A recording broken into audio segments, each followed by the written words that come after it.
Salut à tous et bienvenue sur Malikura Tassira. Après 2 mois d'absence, et oui, la vie parfois impose des pauses. On revient en force aujourd'hui, le 6 novembre 2024, pour notre tant attendu bulletin mensuel Les Famas en action, récit des batailles et victoires.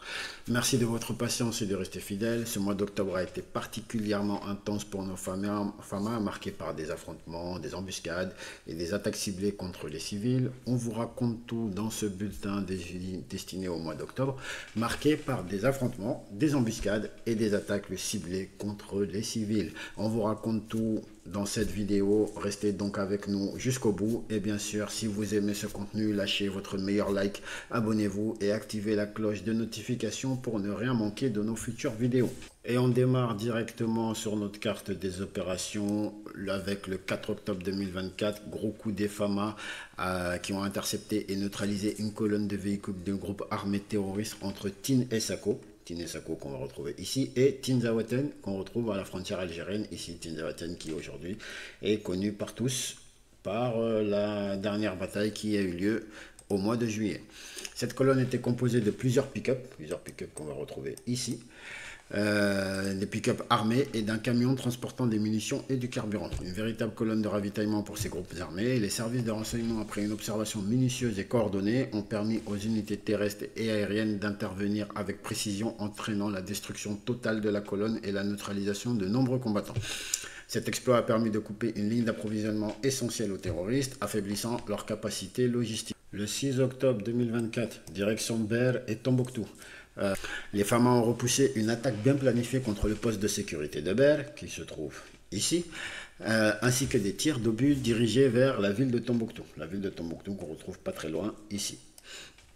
Les assaillants lourdement armés et organisés ont tenté de percer les lignes de défense, mais ont été stoppés net par la riposte des Famas. Le bilan de cette opération a été lourd pour l'ennemi. Plusieurs terroristes ont été neutralisés, leur logistique a été détruite et les forces armées ont récupéré d'importantes quantités d'armes lourdes, de munitions et d'équipements de communication. Les unités de poursuite ont traqué les fuyards, assurant leur neutralisation. Un autre point important, pendant cette opération à Ber, le 6 octobre donc, les Famas ont également réussi un coup de maître en neutralisant un des leaders terroristes les plus recherchés. J'ai nommé Joulay Bib Al-Ansari, de son vrai nom, Al-Iza Ould Yahya. Ce terroriste était impliqué dans de nombreux abus envers les populations civiles, des assassinats ciblés et des attaques à l'explosé contre les Famas. La confirmation de son identité a été possible grâce aux indices recueillis sur place. Sa neutralisation représente donc une victoire majeure pour les Famas et un coup sévère porté au réseau terroriste de la région de Tombouctou.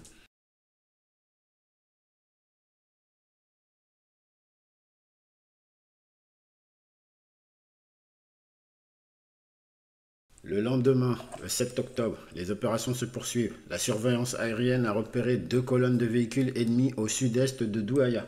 Douaya qu'on va retrouver juste ici, toujours dans le secteur de Tombouctou. Donc au sud-est de Douaya, où 2 colonnes de véhicules ennemis ont été repérées par la surveillance aérienne. L'une transportait des terroristes armés, tandis que l'autre contenait des munitions prêtes à être utilisées. Les frappes aériennes ont été déclenchées avec une synchronisation parfaite, ne laissant aucune chance aux occupants. Cette intervention a non seulement évité une potentielle offensive contre les positions des Famas, mais a aussi considérablement affaibli les capacités opérationnelles des groupes armés. Le 8 octobre, une embuscade tendue par les terroristes à 17 km à l'est de Tombouctou. Donc Tombouctou qui se trouve ici, à l'est qui se trouve par là, donc à 17 km, on est environ dans ce secteur-là. Donc une embuscade a été menée par les terroristes à 17 km à l'est de Tombouctou sur la route de Ber. Elle a été déjouée grâce à la vigilance des Famas. Cette attaque visait un convoi comprenant le commandant du secteur 3. On peut comprendre que c'est ce commandant du secteur 3 qui a été visé par cette embuscade, qui était de retour d'une visite près de Tombouctou. Bien que quelques soldats aient subi des blessures légères, la réponse des Famas a été exemplaire, menant à la neutralisation de plusieurs terroristes et à la saisie d'un arsenal assez conséquent de 46 pistolets mitrailleurs, une mitrailleuse de 12,7 mm, un mortier de 60 mm et de grandes quantités de munitions et de matériel de guerre ont aussi été saisis sur les lieux. Le 9 octobre, dans la région de Ségou, une embuscade a été tendue par des groupes armés au sud-ouest de Saï. La ville de Saï, dont vous vous rappelez, qui avait subi pas mal d'attaques entre le mois de mai, juin et juillet. Donc on est de retour sur la ville de Saï, où une embuscade a été tendue par des groupes armés au sud-ouest de la ville. La réaction rapide des FAMA et le ratissage systématique du secteur ont permis de neutraliser plusieurs assaillants et de saisir une importante quantité de matériel, dont 6 pistolets mitrailleurs, 2 PKM, une mitrailleuse de 2,7 mm, des chargeurs, des grenades et plus de 30 motos. Cet équipement destiné à soutenir des actions futures a été récupéré, limitant les prochaines incursions. Le 13 octobre 2024, on s'en va vers la ville de Ménaka. Ménaka qui se trouve ici. Ici, on est dans la ville de Ménaka, où lors d'une mission de surveillance aérienne, un pick-up transportant des armes, donc ici, le pick-up, c'est plutôt ici, donc un pick-up transportant des armes a été repéré. Cette cible mobile a été suivie et détruite avec précision, rendant un coup dur aux capacités de ravitaillement des terroristes. Toujours le 13 octobre, dans la même journée, cette fois-ci dans la commune de Mondoro. Mondoro qu'on va retrouver ici, cercle de Douanza. Ici, on est sur la commune de Mondoro, cercle de Douanza, et non loin de la ville de Douna. Donc c'est dans ce secteur-là que l'opération a eu lieu. Une colonne de terroristes a également été anéantie par des frappes aériennes de la force conjointe de l'AES. Fait important, ces frappes ont été menées par la force conjointe de l'AES, marquant un succès important dans la sécurisation de la région du Liptako-Gourma. Le 15 octobre 2024, les FAMA ont déjoué, grâce à des renseignements pointus, ont pu anticiper et déjouer une attaque planifiée au nord-ouest d'Aguelhok. Aguelhok qui se trouve ici, la ville célèbre d'Aguelhok comme tout le monde le connaît au Mali.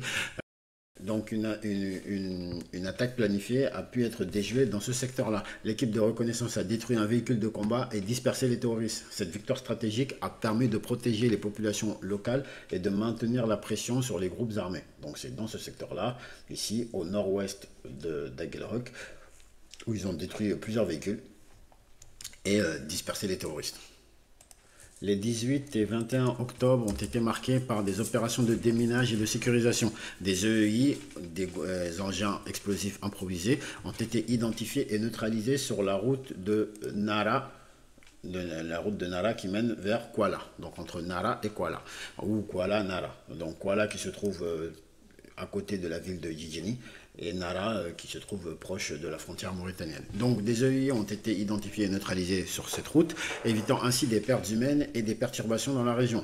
Ainsi que aussi des quantités importantes d'armes et de carburant ont été saisies non loin de la ville de Dili, qu'on retrouve juste à côté ici.